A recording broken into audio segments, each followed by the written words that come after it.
This is not another stream. This is the moment we show up. Real talk, real truth, real people, ready to ride. No filter, no fluff, just raw conversation that hits where it matters. Welcome to the revolution of You Become You Live. Let's do it live in 5, 4, 3, 2, 1. Hit it!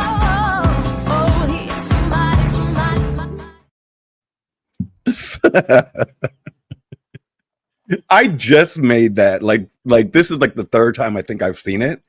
And I love it. I love the music. I love the countdown. I love hearing my voice. I get tickled by it, and it actually gets me like excited for the show. What do you think about the intro? I was too busy dancing, so I must have been moved. Okay. I know what I'm doing is I'm coming up with different colors for each brand. So I have UBU Live, which is the flagship, and then I have UBU Live Cousin Talk, which is my family affair. Right. So I have a bunch of cousins I've never met before. How so cool. we meet live just like this for the first time in 20 years or for the first time ever. And it's great. So that's on Saturday. So that one's gold. And then I have my thought of the day, which is red. So UBU Live is blue. Ladies and gentlemen, I would like to welcome, and you tell me how to address you. So is it Scott Mason? Is it S? Like what's your name? Plain old Scott is just fine. Okay. All right, Scott. Thank you so much for joining us. As discussed earlier, we have never met before. We do not do a pre-show or pre-game. Pre-anything. Nothing pre. Everything that we do is authentic. And we just get on and just actually, just like if we met in a bar or out at a networking event, we just start talking about who we are. And so I would like to start with, how do you go from being an attorney to being the coach of attorneys? And what myths are we slaying? Great questions. Is it? Oh, it is. It is. It's a rich set of questions, and that's what makes them great. Thank you. Thank you.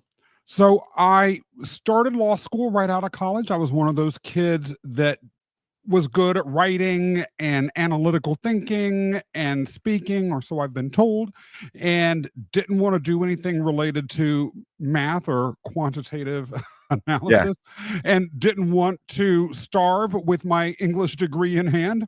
And so I ended up going to law school, figured out pretty quickly that it was not for me, but nonetheless did practice for a quarter of a century. Finally broke. Wait. Yeah. So you spent 25 years in a profession that you knew almost immediately was not what you wanted to do. I would even say that I despised. Yes. Okay. Just keeping it real. I moved away from actual practice into more executive and organizational oversight sort of roles. And that I liked a lot better, but it still wasn't fundamental to who and what I am at my core. So it was not a static place for a quarter of a century. Thank God. Okay. But it was a journey. I went into business after that. I went into co-owning a manufacturing firm, and then went into this current iteration once I had a business divorce with my manufacturing company partner. We had grown a lot during that time together as a company, or the company, I should say, grew a lot. And I initially got a roster of clients who wanted to have done to their companies what they had seen me be able to do with the prior company. But it evolved as I evolved, and as I became more and more keen on and intentional about stepping into who and what I truly am, trying to figure out what my unique message was. Yeah, And your purpose. yeah, exactly. And once I did that, everything else rolled out like a red carpet. Isn't it? It's interesting because I get more fulfillment out of doing something that I love versus the money part of it. Yeah. And don't get me wrong, I want the money part. Come on now, like I that helps. Yeah. But I don't. Not all money is good money, Yeah. and if you're not happy with what you're doing, if you don't find a purpose in what you're doing, uh, then you're just struggling through life for a dollar, and that to me, that that that to me is not my purpose. My purpose is to help other people achieve greatness and to uplift everyone around me and to watch everyone rise. So being in business in with my journey, I got more pleasure out of creating the leaders of tomorrow Yeah. um, over my paycheck. So We both know, though, that in business, if you are truly connected to your purpose and intent upon providing a legitimate value to those that you are here to serve vis-a-vis your yes, purpose, the money will come. yeah, And I have to add also with regards to what you said with regards to just working for the money. One of the beautiful things I like about being human is that we are fundamentally different than our animal brethren. Our animal brethren, by and large, exist to perpetuate their own lives and their genetic pools. And in order to do that, one of the two or three core activities that they engage in is simply getting food, getting sustenance. If you are working purely for money, in other words, for what brings you food and sustenance and nothing else, in a way, you're a more highly evolved animal and have separated yourself from what makes us at our hearts humans. And once you have stepped fully into your humanity, it's yeah, impossible to look back. yeah, absolutely, absolutely. Um, so let's talk about the myth slayer. Anytime. What do you want to know? So everything. So I watched a video, and I'm going to get it wrong, but it was the video that you shared with the man with the horns.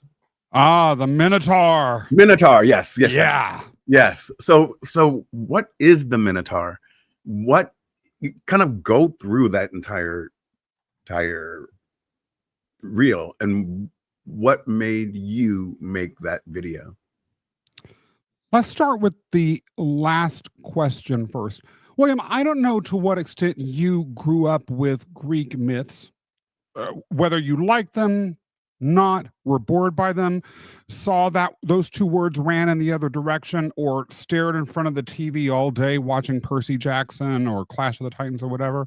But foundationally, the transformational framework within which I operate, and that is my purpose, relates to bringing these ancient stories to life as ways that people can see the glorious truth about themselves and act on those truths today. The Mm, Minotaur was a character in Greek myths. He was half bull, half human, all man eater. In order to avoid consuming the entire population of Crete, the island in Greece where he was born and raised, he was thrown into an underground labyrinth where he regularly was fed sacrificial victims until a hero named Theseus emerged who was willing to step into the labyrinth, wrestle the Minotaur hand to hand, soul to soul, destroy him, and end this monster's reign of terror. Why did I tell that particular story. The story of the Minotaur, like every Greek myth, is an allegory for something foundationally related to the human condition, spiritually, and especially from a leadership perspective. The ancient bards who told these stories over and over for hundreds of years didn't just tell them for no reason. They told them because they were providing instruction manuals for the people that they were living amongst at that time. We've forgotten them as a society with regards to what they truly are. We may remember them as relics or the bases for Hollywood movies or Broadway plays or something, but we've forgotten what they're truly here for. My mission in life is to bring them back, to align with what you just said you do, William.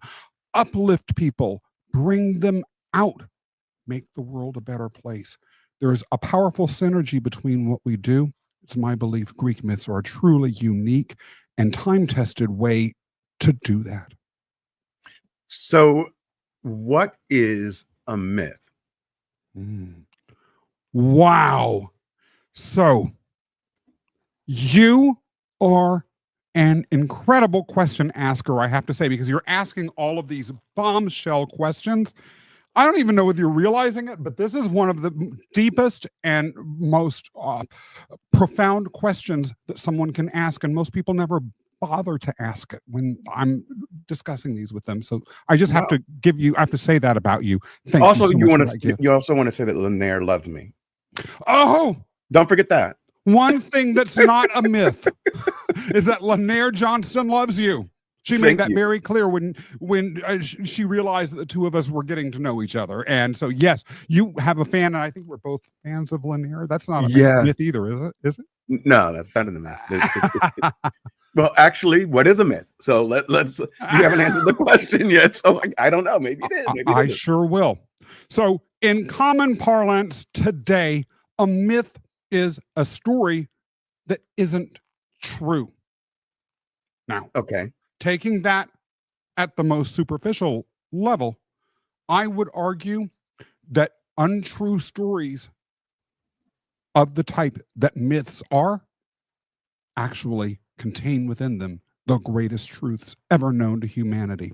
But stepping back even further, what did our common use of myth as a word today come from? Myths are stories that were told by ancient societies. I focus on those told by the ancient Greeks, but Vikings, Native Americans, indigenous people everywhere, every society pre-modern times had bodies of stories that serve purposes. They usually involved the interaction between humans and the divine, and or humans and monsters, or the development of human beings into heroes of some sort or another. They have widely been acknowledged since the times that they originated, which was thousands of years before Christ, to be heavily symbolic. But what makes a myth and the nature of that symbolism has been the subject of heated debate for centuries.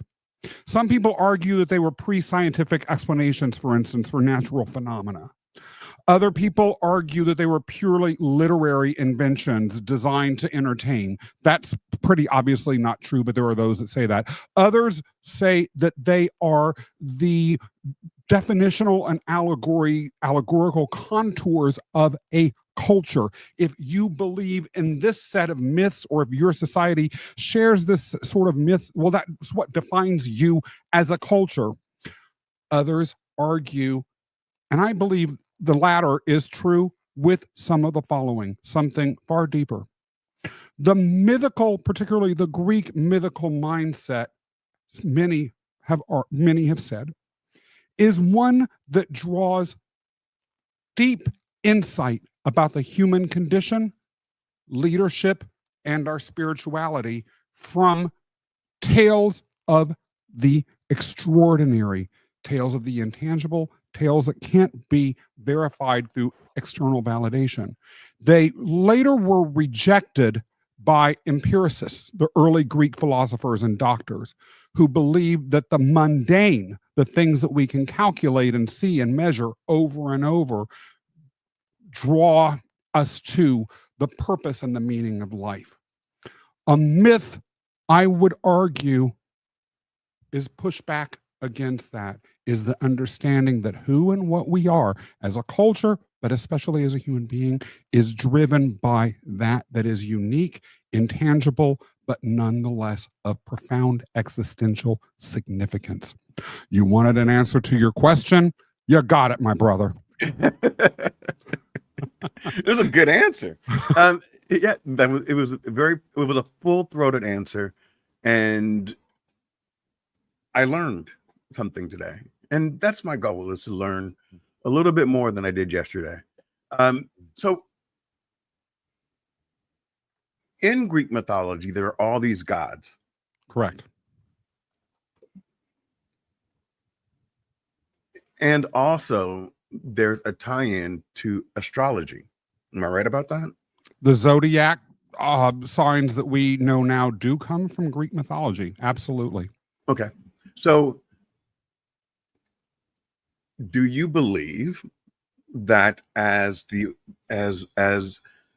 stars align, and as we go from the age of Aquarius into Capricorn, that it actually does affect our emotions and our truths? Or do you think that that's all just garbage?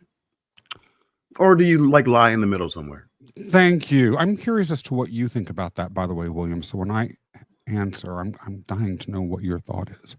I do think that thought and human behavioral frameworks like astrology persist and have persisted for as long as they have, for a reason, because some insight can be drawn from them.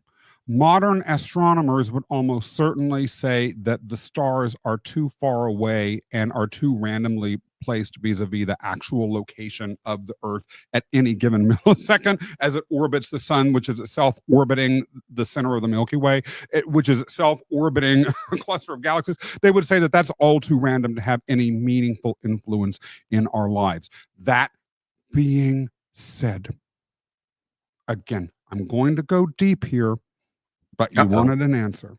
I do. There is equally emerging an area of science that, and it's, by the way, moving particularly hard in the mental health sphere, that what we perceive as reality based on our five senses is actually profoundly deceptive. There's an incredible book, I believe the scientist is from MIT, called The Case Against Reality.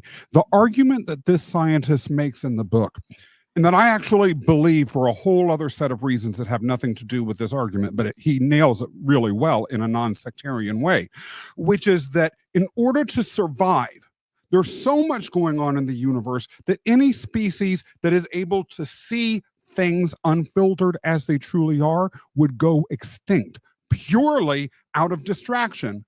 So the species that successfully evolve, and there are computer models that have been tested, and this is borne out by these models, species that only focus on perceiving the absolute minimum that they need to in order to survive are the ones that do not go extinct.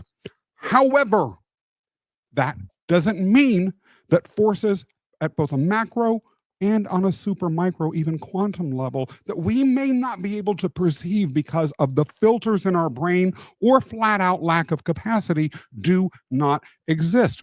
What does this have to do with your question regarding astrology? We can't really know the answer to that question because there's so much missing information that we have due to the filters in our brain. But that being said, like I mentioned earlier, and again, tying this all back into a circle and leading to my question for you in return is, why have these beliefs persisted for so long? Why have they been so universal? Why have people not been convinced by the empirical evidence that they see in front of them. I would argue it's because the mythical mindset is so foundational. The mindset that draws meaning from what cannot necessarily be easily observed will not go away.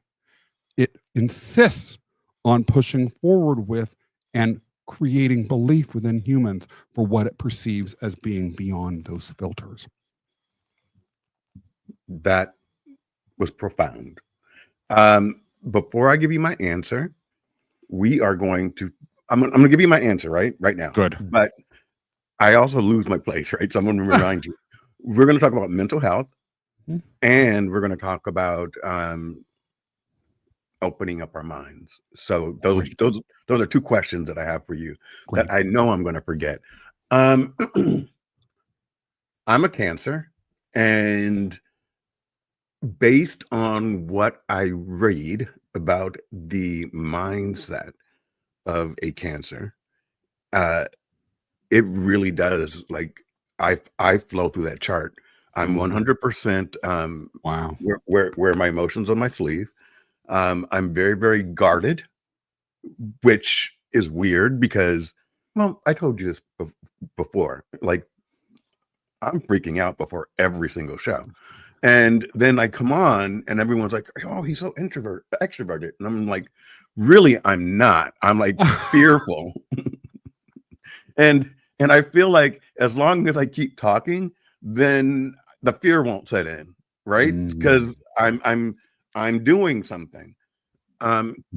So from an astrological standpoint, I believe that the astrological signs have a purpose, and that there is some consistencies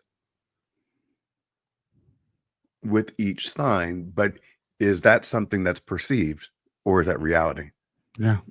So because I'm told I'm like this, is that why I find those things to be true about me? Because that's how Cancers are supposed to operate, Scorpios are supposed to operate. So that there's that tug of war between what's reality and what's my perception. And things get drilled into our minds about who we are and how we show up. And we create, in my view, we create our own realities. And that's why I believe that the things that you say are I don't want to say more important, because words without action is hollow. But the things that you say to other people, right? Things that you say about yourself, you need to be careful. You need to be careful. So, what I will say is, and I'm going to flip the script on myself. What I will say is, I am, in general, a wallflower. I'm the person that would go to the club and I would sit in the corner and watch everybody. And people would say, "Are you bored?" And I'm like, "No, I'm taking it all in." But I was never that person that would jump out on the dance floor and just start dancing alone. And I would always look at that one person dancing on the floor by themselves and go, God, that's a lot of guts just to get out there and do that. Yeah. So although I do believe that I have that introvert piece of me, I am going to speak it differently. I'm going to say that I am someone who faces their fears and I overcome. And I do things that are out of my comfort zone. And by getting out of my comfort zone, I'm able to connect the dots better in my life, and hopefully other people will learn and grow. Going from that, so I answered the question about astrology. Like, I believe in it, but is it perception or is it reality? Yeah. The second thing I will say is I became super psyched about in March. I don't know if you remember this, but all the planets lined up. And I literally was like thinking, okay, this is like a code. It's going to unlock something. And this unlocking, this lineup is going to do something magical. So, perception or reality? I felt like my openness to new opportunities became greater during that moment, but Yeah. perception versus reality. We create our own realities. Yeah. So was it the stars lining up? You know, the Pluto and Mars and Saturn. I know four. Okay, so and the sun and Earth, maybe five. Um, did that do something, or did I perceive that it was going to do something? So I opened up. You know, it's perception versus reality. So I believe in a lot of different things. I also believe that none of us know the answers. So there is a lot of learning and being open that will lead you to your truth. Dude, that was profound. That was profound. Come on. Okay, Just keeping it real. This is the boldest guy out there, and he's saying I'm profound. Okay. Yeah. And you've got cool. I was going to ask you when you went out to the clubs, I hope you at least were when you were sitting in that corner wearing some cool glasses like the ones I always see you in. Because if that wasn't happening, I would really be disappointed. Bro, I am a fashion icon. Yeah, I know that. But I just wanted to find a way to work it into the conversation. You know, I really wish someone asked me one time why I do this. What was I, you know, what was I doing it for money? And I haven't even thought about monetizing my podcast. I do it because I just love to meet new people. But I'm going to put this out there. I think that Tom Ford should send me free glasses. Tom Ford, because that's all I wear. He just send me free glasses and I'll wear a new pair every day and I will pitch Tom Ford. Dude, I'm going to follow your lead here. Vanson Leather. Vanson? Yo, your homie needs some new jackets. And yes, I will promote you. Yes. When we get our sponsorships, we'll do another show just to talk about that. Absolutely. Because you know what? We're speaking truth to reality today. Yeah. And you know, maybe Tom Ford and Vanson Leather need to do a collab and we'll be the locus of that. Hey, I'll do it. I'll do it. So I was talking about mental health. And I don't know which I want to go to first. So I'm going to choose the one that I'm most unfamiliar with, which is going to be opening your mind through microdosing. You did a show about ketamine, and I'm not sure if you were supporting it or not. I didn't get that you were taking a stance on it, but the person on it was in recovery. And he was the one that was speaking mostly about ketamine. But right now, there's a lot of people that talk about mushrooms and doing other things that open up your mind and do not have bad effects if you're taking it minimally. And then on the other side, we have don't get mad at me, but on the other side, we have Elon Musk, who I think is doing a little bit too much ketamine. Maybe other things, but other things, you know, but so do you have a stance? Oh, I do. Okay. I do. Okay. So the show that you saw was for a podcast that I host on the behalf of a company called webdelics.com. Yep. Webdelics.com is the WebMD of psychedelics and plant medicine on the internet. And I was initially hired by Webdelics because I'm an experienced podcast host. They felt that I had the right vibe, and I had, at the time, no real background or history in the psychedelic or plant medicine world. And so, as a regular person who was curious, I was a good audience avatar for someone who might be reading all the stuff about psychedelics that is coming out in the news everywhere and be curious. I would be asking the same sorts of questions that they do. And I initially, when I started that show, was and remained through probably the majority of the first year a neutral individual. And the position that I take as the host of that show is neutral because its purpose is to provide quality, uh, non-hypish information that's credible and balanced on this Yeah. very controversial topic. However, as you may know, maybe you don't, and I suspect almost no one in your audience, except maybe my homie Kenny, does not know.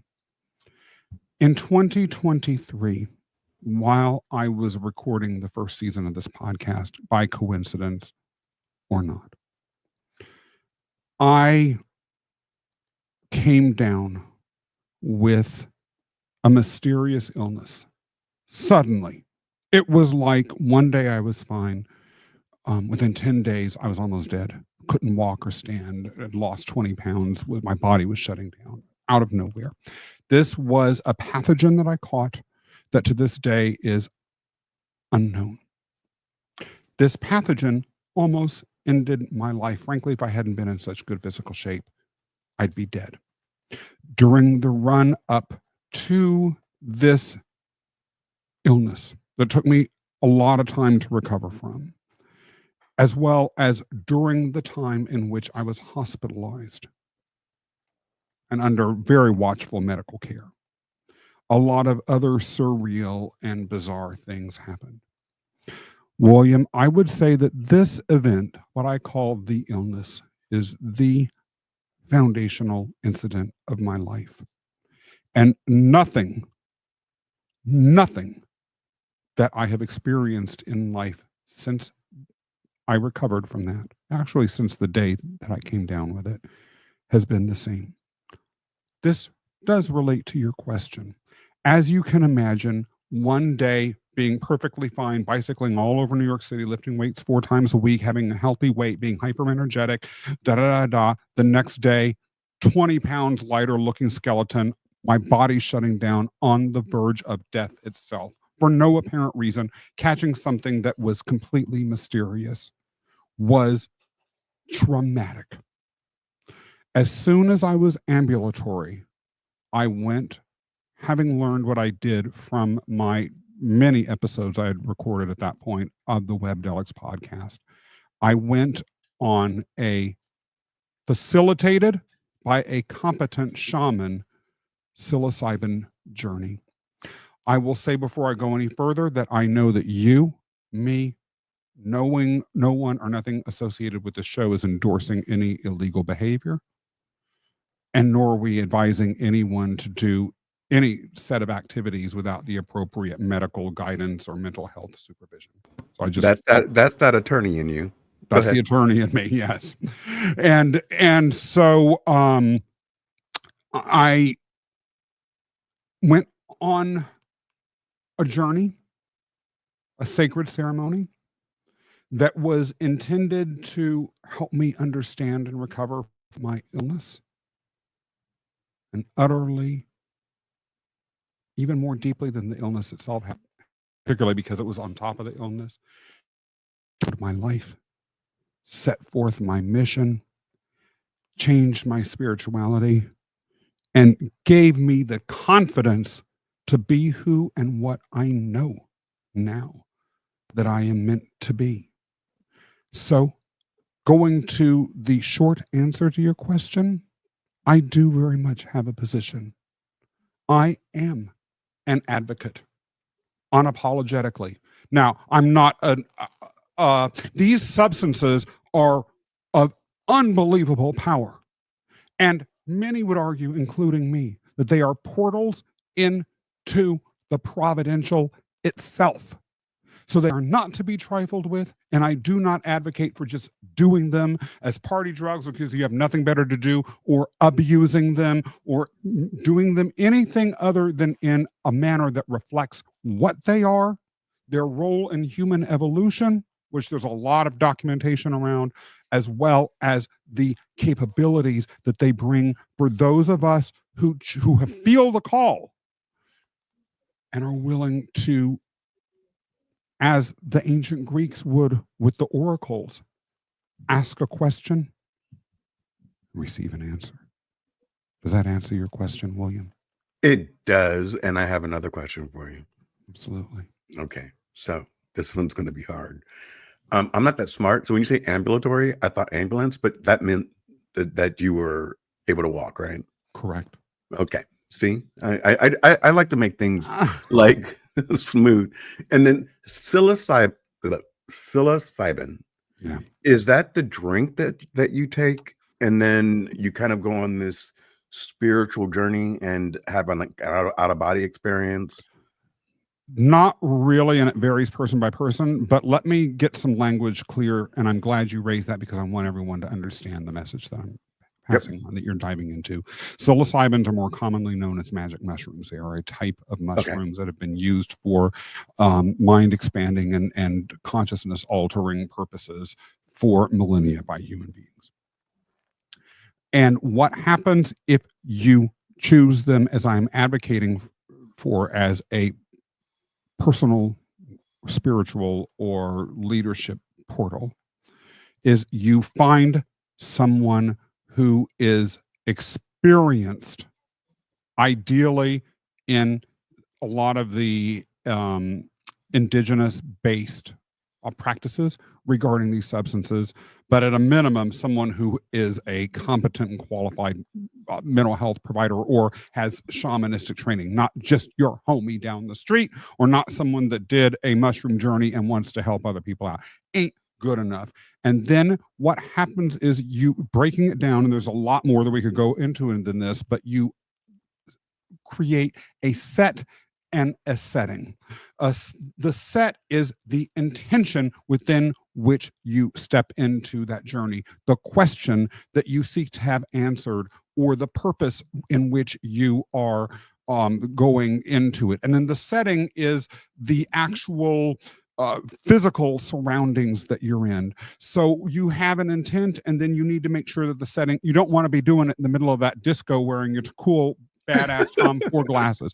You literally want to be in a calm setting. There may be music around there. You need to be in a situation that you trust. The mushrooms, if you're microdosing them, again, I'm not endorsing that, but if you are microdosing them, are often just merely eaten in little bits. But if you do a full sacred ceremony, mine was one in which there was a potion made up of these mushrooms that I drank. You then, for this particular substance, and I will speak about my experience, you then put yourself in a place where you are, I had my eyes covered, and I was guided through and walked through the vision that I experienced. I would not say it was out of body, although it was mega real. During the time that I had my ceremony, for instance, I had to go to the bathroom a few times. So I snapped out of the journey, went to the bathroom, went back into it. What was weird was that my journey had a very specific narrative arc.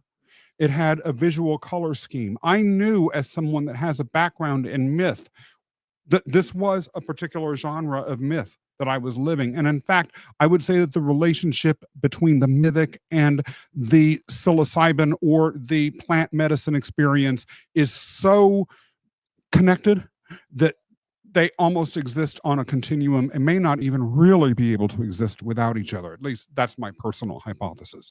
But in any event, I would go back in and immediately pick up where I had left. It was as if the movie that I was a part of had frozen while I went to the bathroom and then immediately picked back up. I left with eventually sort of the effects of the mushroom wear off, and if you're that's part of why you need a guide there. You need to do something afterwards, so you need to appropriately prepare. You need to set your intention with caution and care and with guidance in advance, but then afterwards there's a process called integration in which you talk about what happened during this journey, what came up, what you learned. And I had multiple integration sessions, and then actually later even worked with a spiritual coach to help me process more. The answer to the question that I asked was given. It was deeper, more profound, and more multi-layered than I could have ever imagined. Without integration, I don't know what would have happened to me. I would have been sunk. It was too much. That being said, So when you say sunk, yeah, does that mean, because I was about to ask you, did you feel depleted afterwards? So is that part of the integration process, is to kind of lift you back up, or did you not, like, what do you mean sunk? Or mean by sunk? emotionally at risk. Okay.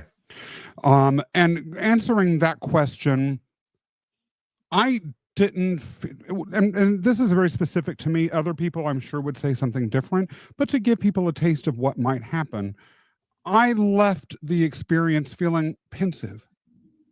And this is why integration is so important. I had literally, like I mentioned earlier, experienced a myth firsthand. But it appeared as though the question that I asked, the intent that I had set myself upon with this journey, hadn't been addressed at all. And so I went to bed that night feeling sort of like, everyone else has their intention. Like, why me? Why am I the screw up?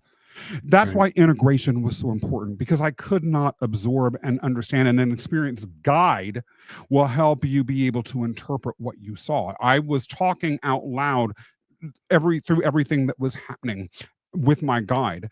And when we went and began to talk about this, and then afterwards, suddenly it was as if dominoes began to fall and the truth began to show itself. The guests that I've spoken with on this show, and this certainly was the case for me, William, will say the work that you have during the journey is just the beginning. But the real work that gives them their power goes on for many months, if not years afterwards. It took me a full year and a half to truly understand and embrace and accept the entire answer to my question. So, it wasn't just like one and done, and one who chooses to walk this route needs to understand that. So when you did it for the first time, were you on like a retreat, or did you do it someplace and go right back home?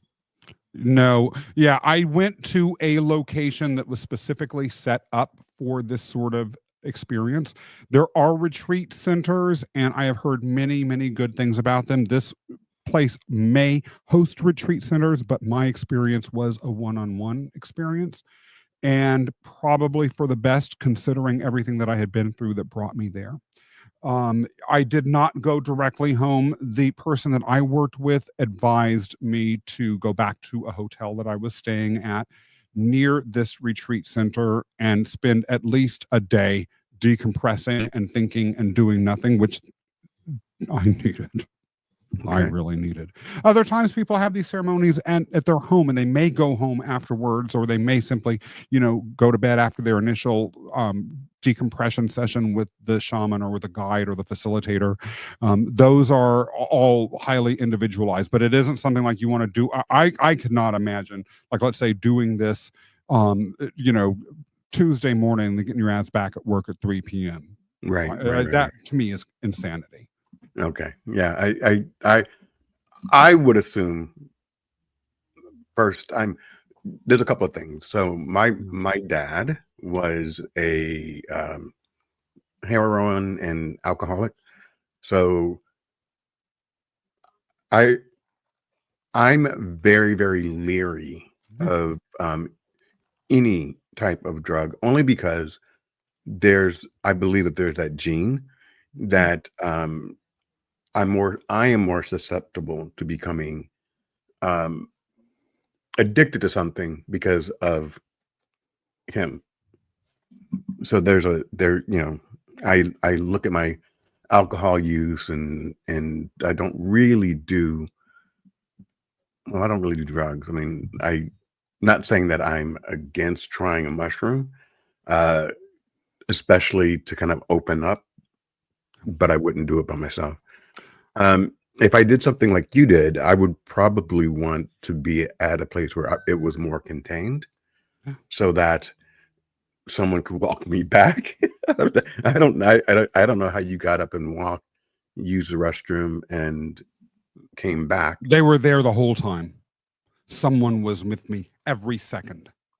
So they walked you, like when you were walking. The first couple of times they walked me to the restroom. This third time, I said, I can do this. Okay. And I was literally in a small room that was nothing but a mattress, some other things related to the ceremony, and then a bathroom. So it was literally like me standing up and walking and then come right. There's no risk. In terms of leaving, I did not and would not have gone home. I think you're absolutely right there.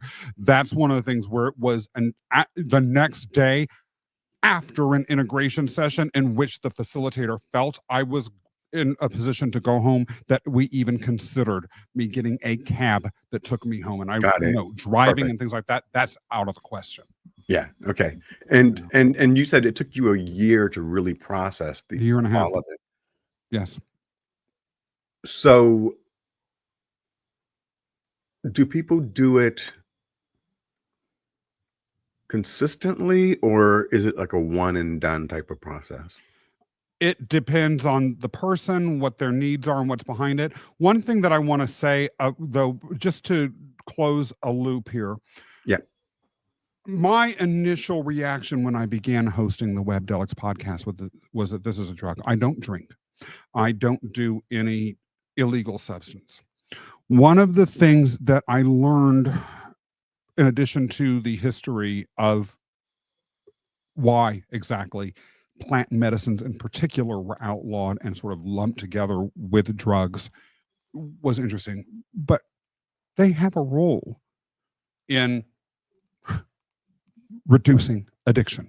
They are used as anti-addiction modalities. So I do have to make one thing clear about that. And the other thing, too, that I personally believe with regards to plant medicines in particular, there is a difference, and a huge one that you're sort of indirectly pointing to, between a heavily refined and manufactured substance that leads to an altered state of consciousness that may not have any real function with regards to things like enlightenment or your spirituality or anything like that, but are more escape modalities, or like coffee, where they just sort of perk you up and put you in all of these sorts of consciousness altering substances are not the same. Crack isn't the same as coffee.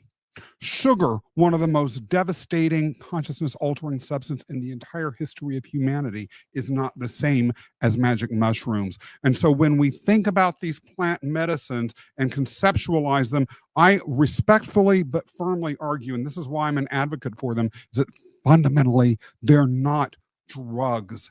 They're not heroin. They're not cocaine. They're their own class and need to be treated, I believe, with a different level of thinking, as well as a certain level of what you're talking about, even when you're asking these questions about how it's managed and like, do you go right home and what happens, right? With a level of respect. Yeah. Yeah. I get you. I agree with what you're saying. I've just never so right now in Florida, what do you call them? Dispensaries are everywhere. And, I brought a gummy, and I didn't realize you're not supposed to take the whole damn thing. So yeah, like I was just like kind of like a vegetable for an hour or 2 or 3. But they also offer microdosing of mushrooms out here. Mm. And, the person said, "Oh, do you want to try this?" And I'd gotten the gummies for my anxiety. So I do, that's why we're diving into mental health right now. Mhm. So I do have anxiety. And so instead of me using my pharmaceutical prescription for it, because I do have medication to calm my anxiety down, I was basically saying, okay, what if I did the more natural thing, which is the THC or CBD? I don't know which one I got, but um, I just don't like the effect that has on me. And none of these things are for everybody. Yeah. Right. So, Like that's an important thing to point out. I might advocate for them, but not for any old Jack or Jane off the street. yeah. So I'm not opposed to trying a mushroom.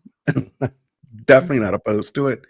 I would just need to have, for me, I would need to have like the right conditions, Yeah. Around people that I trusted, and around I calmness. I wouldn't want to, run down the street naked down my Good for you. neighborhood. Good for you.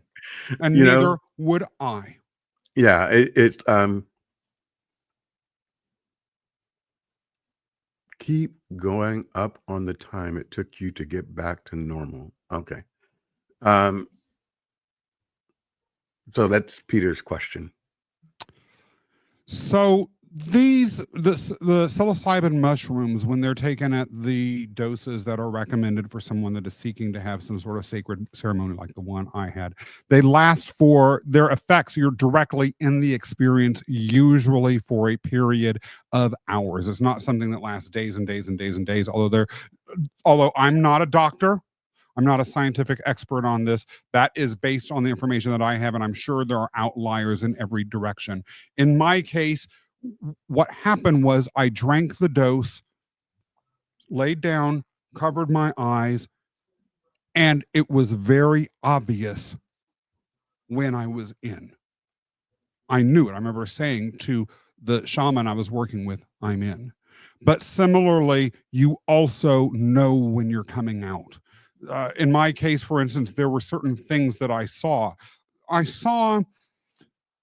At first, I began to see before the myth began, but when I knew I was in, I sort of saw stereotypical psychedelic patterns in a very light red against a background, sort of like these geometric shapes. Then suddenly, I saw an aqua green card shape that had in it faces, 3D faces of all different ethnicities, backgrounds, genders, and some of them weren't even human. And some of them were grotesque, some of them were beautiful, some were frightening. When that popped up, I knew I was in. It shuffled and I saw more of those. Then the myth literally started. The story began. Once the story ended, then the card deck, so to speak, showed up again and it reshuffled. And then once it reshuffled, I was in this sort of like faded psychedelic imagery shape sort of mode again. And I was able to say to the shaman, I'm out. And so coming down was literally, I hadn't eaten in a while. I wanted to get something light and easy to digest. There was a fire nearby that I wasn't going to be at alone. The shaman and I took me, he took me there and we sat and literally we just contemplated. In my case, I wanted to connect. One of the things that happens to many people, including me, is with psilocybin in particular, and many other substances, is you develop this profound sense of connection with other things in the universe. One of the times when I went to the bathroom, I saw a fly or a bug or something on the wall. In another era, I might have just, killed it. I was like, I can't kill this other living being. And so what I was continually seeking was connection. So I asked the shaman a lot of questions about his life. I wanted to know. That was my way of connecting with another human being. And we had this food and we talked, and then gradually I was really tired and it was time, to sleep. It was really quite late. And so that's sort of what it was like. The next morning, I was from a perceptual perspective, perfectly normal. I had no, to my knowledge, sense of having been in any altered state of consciousness. Everything felt normal, except, like I said, until I went through the integration discussion with my shaman, I felt very pensive and very on edge because I didn't feel my question had been. I foolishly thought that my question had not been answered. So when did you realize your question was answered? I realized when I started off, the first thing that the shaman said was, "Well, how are you feeling?" And I said, "I'm feeling a little bit on edge. I'm feeling disappointed. I'm feeling frustrated. I didn't sleep all that well because we went in with an intention and it wasn't met. What I experienced, I did not. In fact, if anything, what I experienced was the exact opposite of what I had sought as an answer." And then we talked about it because he had heard the whole thing, and because I'd also written down some things that were of particularly seemed significant to me. He said literally, like, one thing about the entire ethos of the experience I had was like, you weren't paying attention to everything that was around you. That was part of the answer to your question. And then again, like a ton of bricks, reality began to hit. And it was like that, one thing after another, reality hit like a ton of bricks. The answers were given. Wow. That's pretty profound, my friend. I'm still scared, but it sounds interesting. And, have you watched 9 Perfect Strangers? I've watched a lot of stuff. So I think that they do something like that on that show, and it's becoming more and more normalized. Yeah. And I guess when the time is right, maybe I will. If you feel the call. But one thing I will say about this, that you're pointing, it's becoming normalized. Why? Because all these drugs that we're giving people, these antidepressants and things, they ain't working. We're drugging ourselves up left and right throughout the Western world, and people are killing themselves and they're tearing each other apart. Because what is a lot of the political and social and economic division in the Western world all about? This leading to all sorts of troubling authoritarian movements. It's about a lack of connection within a culture, within a society. Again, going back to the theme of myth, the mythical lens is one that is inherently connective of human beings, because it's about going to the transcendental, the place that brings us all together. That is the space of facilitated, shaman-driven psychedelics. Historically, connection. Drugs, they may help people. I don't want to take them away, and by that I mean prescription drugs. But do they make you feel connected? If you're depressed, are you feeling less lonely because of them, or are you having your symptoms muted? They're two different approaches. I think that one has real value for the right people, and goes to some profound needs that we have in our culture now. Yeah. What's your view on the state of the world today? Okay, and you're going to ask me, what is God next? What is what? God? No. Good. No. Because well, what is God? Right. I can tell you what a great God is. Do you seriously want me to answer the state of the world? I'll give you my thoughts, but I'm curious again as to what you have to say about it. Because I'm going to start. So good.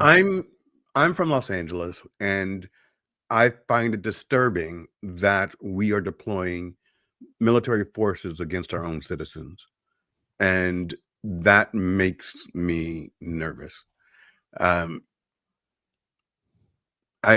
believe that there's beauty in everybody, and what makes, for me, the world special it's just like a great stew or a home cooked meal. It's the various spices that you put in it that make it different and make it better.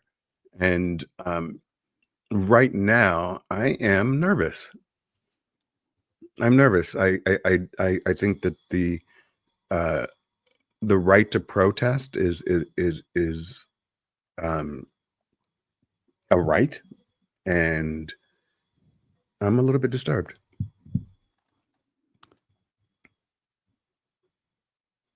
You be you. You don't have to agree with me. No, I just want to frame what I'm saying in a way that comes out as something other than to to use an infamous quote, is something other than word salad.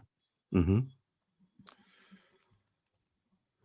We are in times no one would dispute of extreme technological, spiritual, economic, and social, as well as environmental chaos. These periods of chaos are, in my belief, necessary for human growth. Mm. We are in the particular set of circumstances that we are in, to some extent, I believe metaphysically, because we are ready for growth.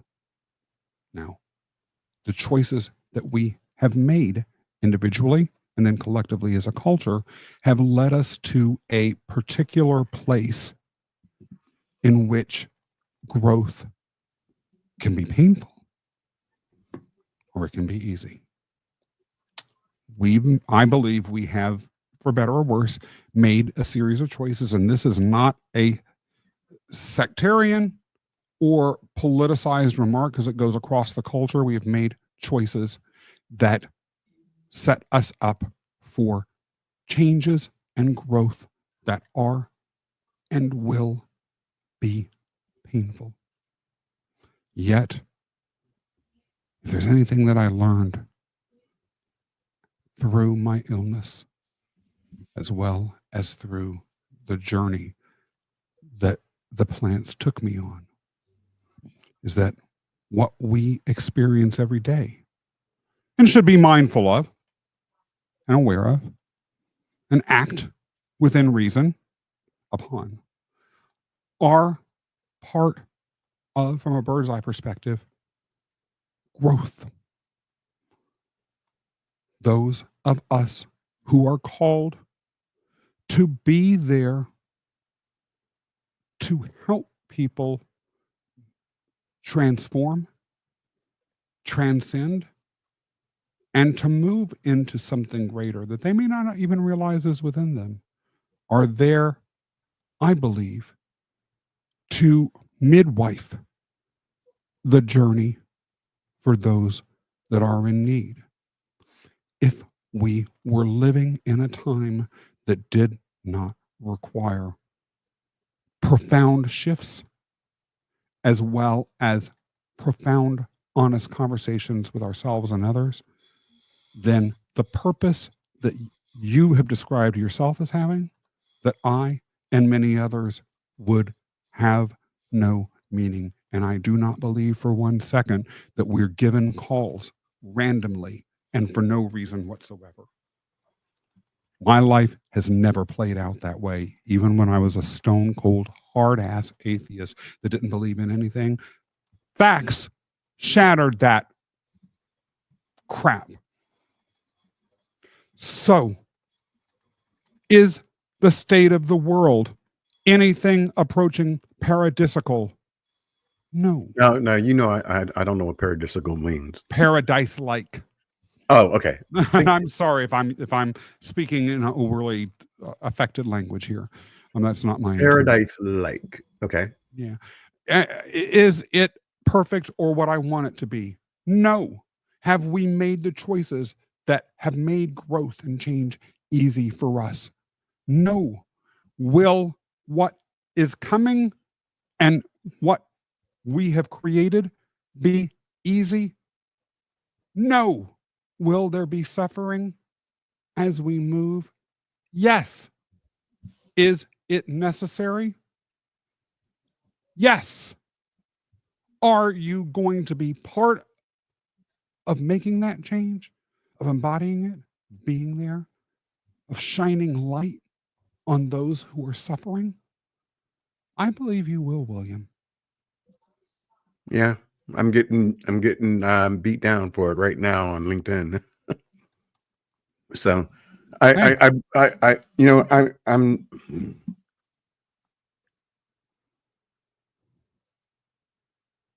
I stand for everybody. You know, and I stand for everybody in a selfish way, because I feel like if I don't stand for someone, if I need something where someone comes from me, then who's going to stand for me? So I make sure that, you know, I don't understand a lot of things. Yeah. I don't. But it's not for me to judge your life, your purpose, your journey. And there are things that maybe 10 years ago I 100% wouldn't have agreed with, but as we know better, we do better, right? Yeah. So as we get more connected and as we meet more people, and you know, as our neighbors shift and change, then our minds open up, and we're supposed to be, in my opinion, not I'm not speaking for anybody else, but we should be more accepting. That's my opinion. I could not agree more. Oh, One good. thing, though, that I will say, and this is why, at least on LinkedIn platforms like this, I aggressively don't get political, with very limited exceptions, is that the discourse we have engaged, and I'd be shocked if you disagree with me about this, but perhaps you do. The discourse around accepting what others think, it can be limited by our own vision as to what accepting and acceptance is. And so, and I'm not saying that this is you at all, because we haven't had these sorts of discussions yet. And based on everything that I have observed about you, I would be surprised if this was the case. But there are those, and I've experienced this myself, who, in the name of acceptance of others, actually slam or hurt others, and it causes a reaction. Or, in the name of opening certain parts of the mind, slam others. And so a culture of division and separation can sometimes occur, and it occurs both vis-a-vis those who will shut down people who aren't hurting anyone, who've never done anything to anybody in their lives, but they don't like them or they look different or whatever. And then there are those who have a certain belief system around certain things, and essentially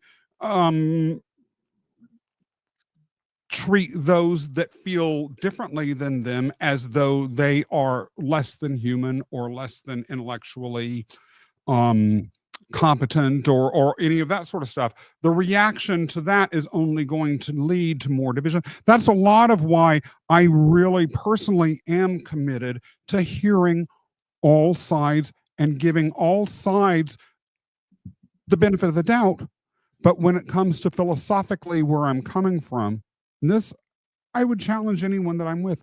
Are you truly coming from a place of giving or receiving providential love? Are you a channel of radiance, or are you a transmitter of darkness? Hmm. And once one views things through that lens, some of the guises within which the divisions present themselves, to my eyes at least, and I don't want to say I know everything either, because one of the beauties about being human is how little we know. Yeah.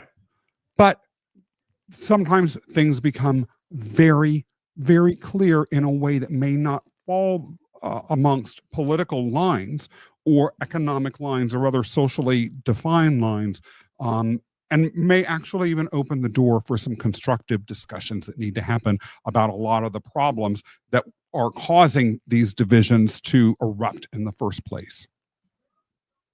Yeah. Um, so this took me back to something that occurred to me in 2012. Mm-hmm. I did not understand. Um, I did not understand. I don't know if it's understand or didn't know the trans community. Mm-hmm. And what ended up happening is I moved to Florida for business, and had a corporate apartment, and I had my two big fluffy dogs, and my neighbor was trans. And it's easy to not understand someone when you don't know them, Mm-hmm. when they are a theory as opposed to a real human being. Yeah. And I would walk my dogs, and she would, oh my God, your dogs are so beautiful. And I was like, this is a person. Like, what is it for me to understand? Mm-hmm. And I think that when we don't know or if we don't know people, we have a preconceived, some of us have a preconceived idea of who or what they are about.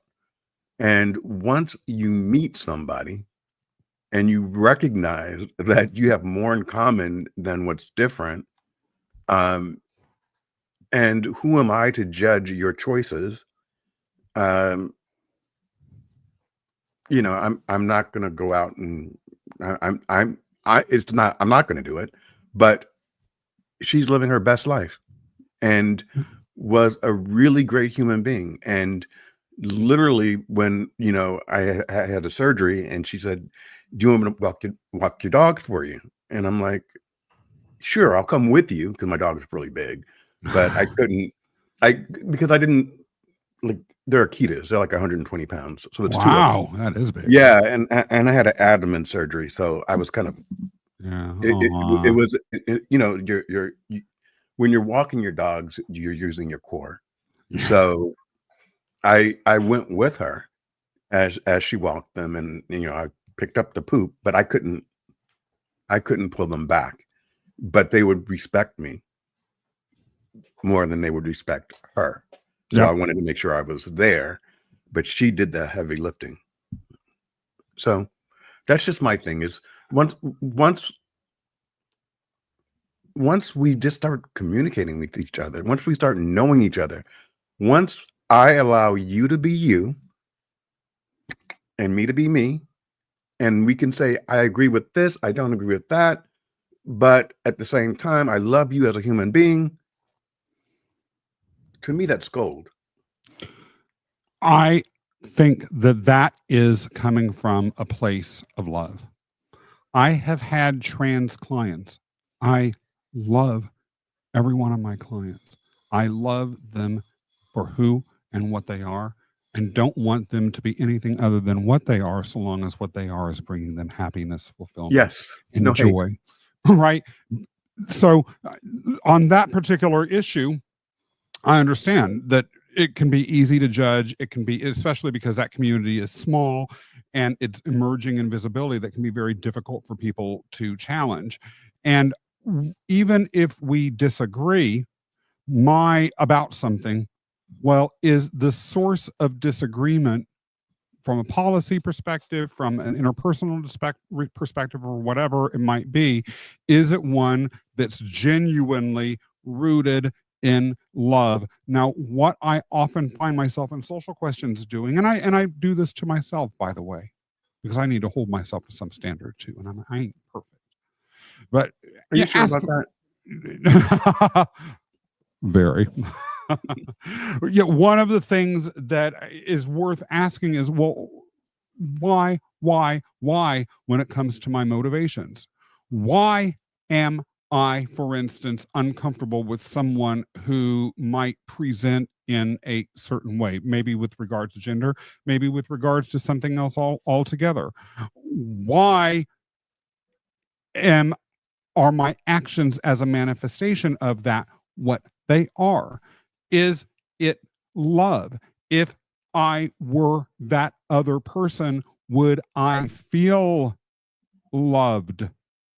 And Yeah. would the outcome of my actions or my words be one that reflects that person ultimately coming into a place in which they are experiencing the result of love?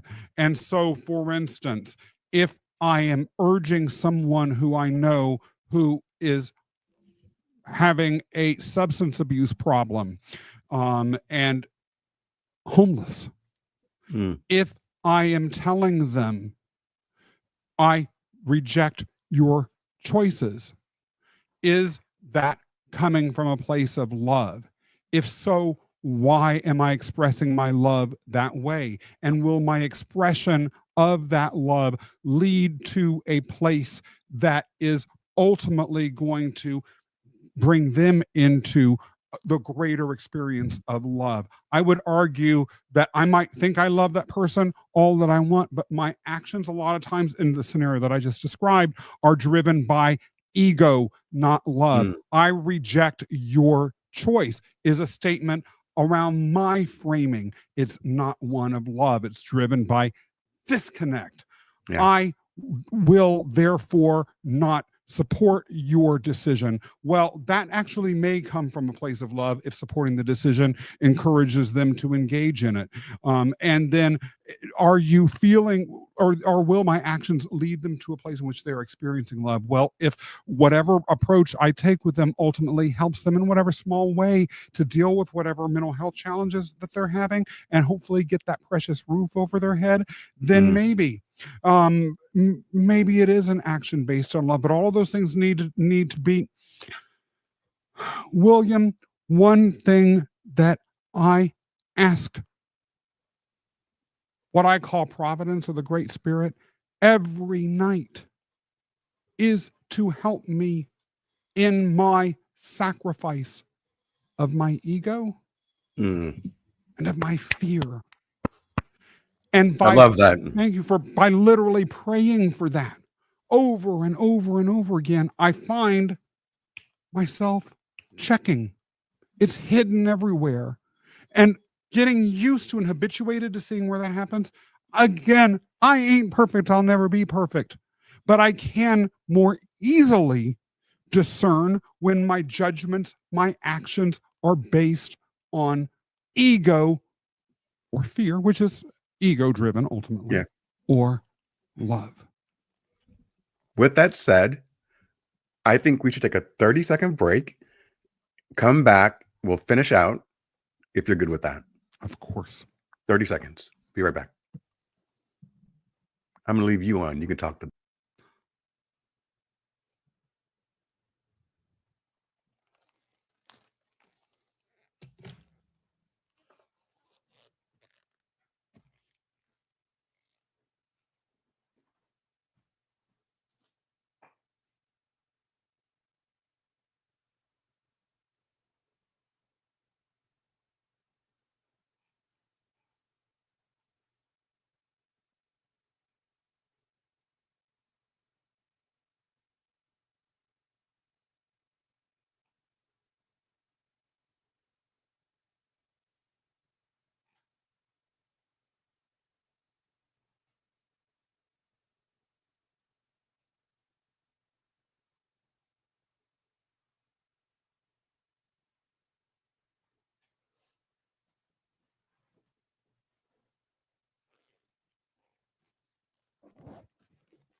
Thank you, Jeremy. I appreciate that. Does anyone want to come up and ask a question?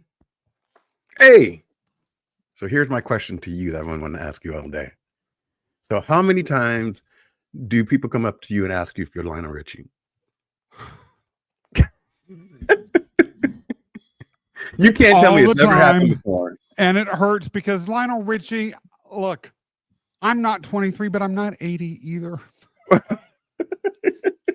And it hurts knowing that I look like an 80-year-old. You don't look like an 80-year-old. You know, one of the things that people have to remember, or you should keep in mind, is that people are remembering him from the Commodore days. They're not necessarily remembering him right now at 80, as you so put it. Peter, what is this you're sharing? And do you want to come up on stage, Peter? So they do. Yes. And you get insulted. Have you ever given Well, like I'm not autographs? insulted because no one means it intentionally. I just happen to think, and I've always thought that when I was a teenager, I used to make fun of Lionel Richie and say he was the ugliest star ever to have #1 hits. Well, karma threw a boomerang at me. No, you didn't. Oh, yes, I so did. You targeted Lionel Richie. I was not coming from a place of love.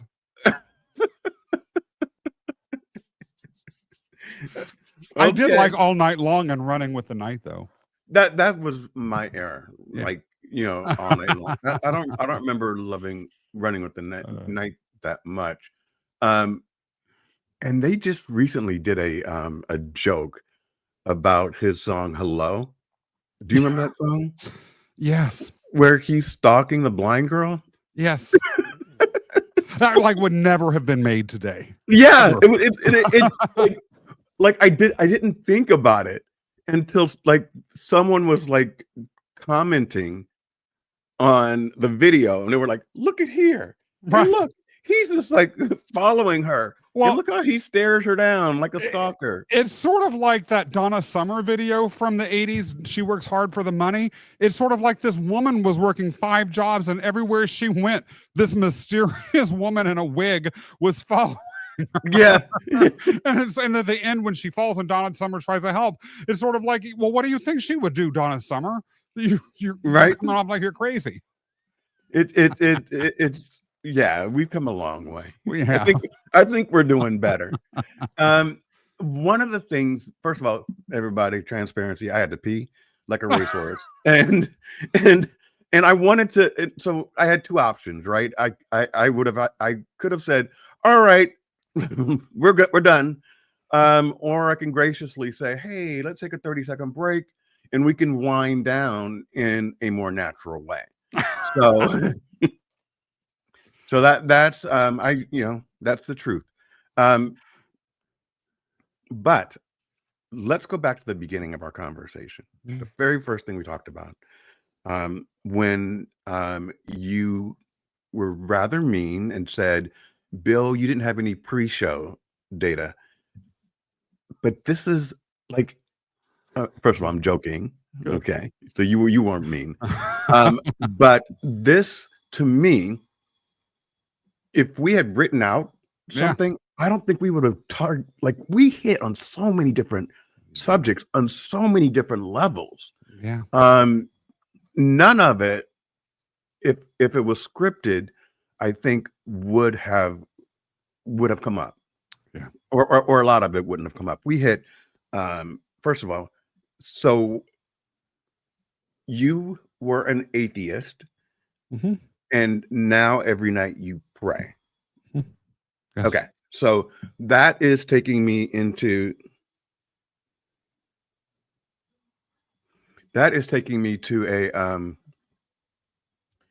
a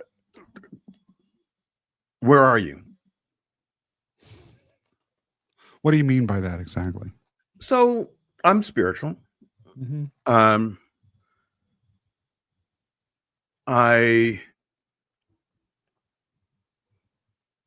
I don't focus on structured religions.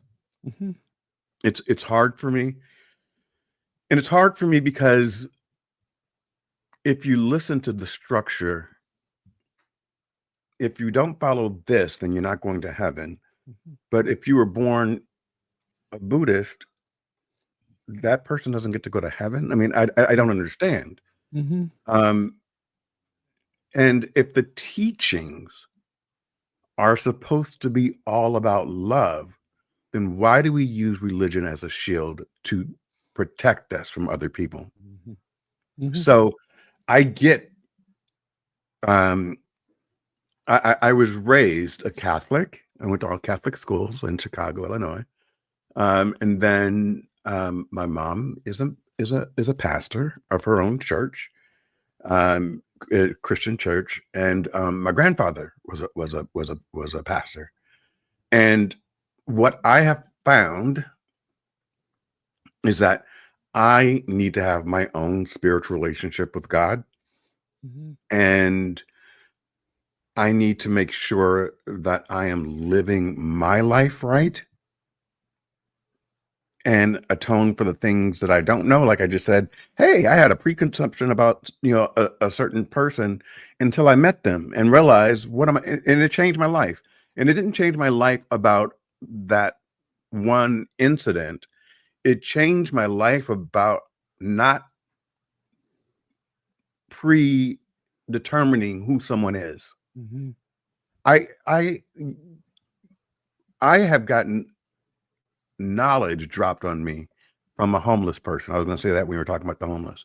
And I was just like, whoa. Yeah. And I, why would I not think that person who has lived a life could teach me something? If you're open, you can learn from everything. You can learn what's right and what's wrong, right? So you can learn just as much about yourself by watching someone do something that's not loving and saying, I don't want to be viewed like that. Anyway, now I'm rambling. I'm finding it interesting. What is it that you then draw from this religious background that informs your spirituality? And where in Chicago is your family from, homie? So I haven't lived in Chicago since I was 12, which is about 20 years ago. And oh, you didn't laugh. Good. Thank you. I was thinking, what did you do? What did you do? Right, like move when you were 10? Yeah. Sort of like, My mom, we moved to California. So I grew up most of my life in California, which is why I asked the question about what's going on in Los Angeles right now. Yeah. So we grew up on the south side of Chicago. I used to live in Hyde Park. Oh, you did? So I lived in Marinook. It's a small community off of 87th Street. Okay. And so your Hyde Park is a little bit further down Kimbark, I think, or Kenwood. One of those streets goes straight to Hyde Park. But it was a great community, and all of our neighbors were doctors or attorneys or teachers, educators. It was great when I lived there. I'm not sure what it's like now, because Chicago is like supposed to be like the shoot 'em up killing center of the world. I don't know if it's still like that or not. I know like 10 years ago they were saying that. But yeah, 87th. I used to go to Funtown. Do you know where that is? Yeah. Funtown for the kids and Exactly. me. Yeah. 87th Tony Allen Avenue. Funtown. Anyway, so yeah, that was like a little. What do you call it? Little. It wasn't a real amusement park. It was kind of like an advanced fair is how yeah, I remember it. Sort of like a upscale or a permanent fair. County fair in the middle of the city that was always there. Yeah, so you know it. Yeah. Yeah. And man, I don't know if I'd eat them today, but I used to love White Castle. I used to love it. I think it was off of Stony Island. Did you ever go to Ribs and Bibs by any chance? Or Bibs and Ribs? I don't remember which was, whether it was Ribs and Bibs. I'm pretty sure I have, because the name sounds familiar. Yeah. The name sounds familiar. And it's so interesting because I was a latchkey kid. So, today you don't let your kids do stuff like that. Yeah. But I went to St. Felicitas, which is a Catholic school in right outside of Marinook. Were you an altar boy too? I was not. I was not. I was super, super shy. So for Kenny me, insists that you were not. He doesn't believe. He says you're lying. no, no. So I'm refocusing, right? So I am tackling my fears. We're not saying that I'm an introvert anymore. I'm someone who tackles their fears. But no, when I was a kid, I remember someone would say that I would cry if someone looked at me. Aw. And people would ask me, "Hey, what's up, little man?" And I would say nothing. I didn't know how to answer that question. Aw. So I was always kind of like, I feel, stupid. So that was it. But I moved from there to Los Angeles, and then now I'm in the Miami, Fort Lauderdale area. I love it. Good for you. Yeah. Yeah. What are your thoughts on our conversation today? As I mentioned earlier, I researched you before hopping on this show. And I have a sense of who you are based on your posts and videos of yours that I've watched and things like that. So I knew this was going to be a William Rochelle experience and not just an interview. I'm going to clone that. A William Rochelle experience. Okay, so do you want to define what that means, sir? No, because it's mythic. It comes from the space that can be measured through metrics and KPIs. It is its own irreplicable thing. Well, I'm going to take that as a good thing. You're hearing it from the Myth Slayer, right? Yeah. So Exactly. I'm going to take it as a good thing. Exactly. I'm hoping, and I hope we can do it again. I hope so too. Yeah, and in all seriousness, the deep and profound, the multi-layered, the complex, the fact that every question was a trap door that led to a deeper and deeper labyrinth. We may not have quite got to the center where the Minotaur was sleeping. Yeah, but we were holding on and gathering the golden thread that could lead us there, and certainly will take us back out that trap door. Different people, simply by virtue of the fact that we chose to not just have a conversation, that you chose not to have a conversation that was just, okay, what are your 5 pillars and what blah, blah, blah, and where can people find out about all this sort of, crap that dominates a lot of these discussions. This was a real conversation. I consider it a privilege to have engaged in it, and those neurons that so many substances can send firing off in all different directions were completely electrified without having to drink anything at all. You're fantastic. We should, when your schedule permits, we should go deeper into the Minotaur. Good. Not today, but you're right. We touched on it, but we should have just one complete hour where you explain in detail about the Minotaur. We can discuss that and so much more. Okay. So we'll do it again. Thank you. I'd consider it a privilege. Oh man. Okay. Thank you. And how do people reach you? And what are your 5 pillars? And those other things that you stated. Well, we'll get into the 5 pillars today because that'll bore people. Definitely, that's something special that we'll discuss when we go through the Minotaur. But you can find me here on LinkedIn simply by hitting my pillar or my profile picture. And my website is myfreedomrocks.com, which I see you have right below. I also have a YouTube channel, The Myth Slayer, where I talk about Greek myths as the portals into exploration of leadership, life, spirituality, and more. And I invite anyone who's watching that to follow, comment, give me your feelings and feedback about anything that you might see. Also, if we're not connected on Instagram, William, you and I need to get connected there and then connect our own followings. And the Webdelics podcast, webdelics.com, is where you will have in-depth, that's not my main company or my main brand, but you will find in-depth conversations about psychedelics and plant medicines there, and they're well worth having if you're interested in mental health, spiritual connection, or simply a subject that's in the news. Okay. I appreciate that. I will connect with you on Instagram. I will subscribe to your YouTube channel. I will get the notifications. All that stuff matters. It helps with the algorithm. So you guys out there, it does. We're like, we're the small guys in the space, or at least I am. So for today, I encourage you to join my YouTube channel and subscribe and ask for notifications.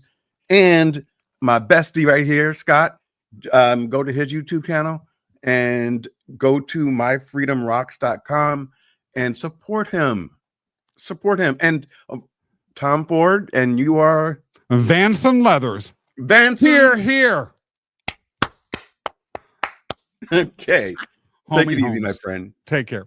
Bye.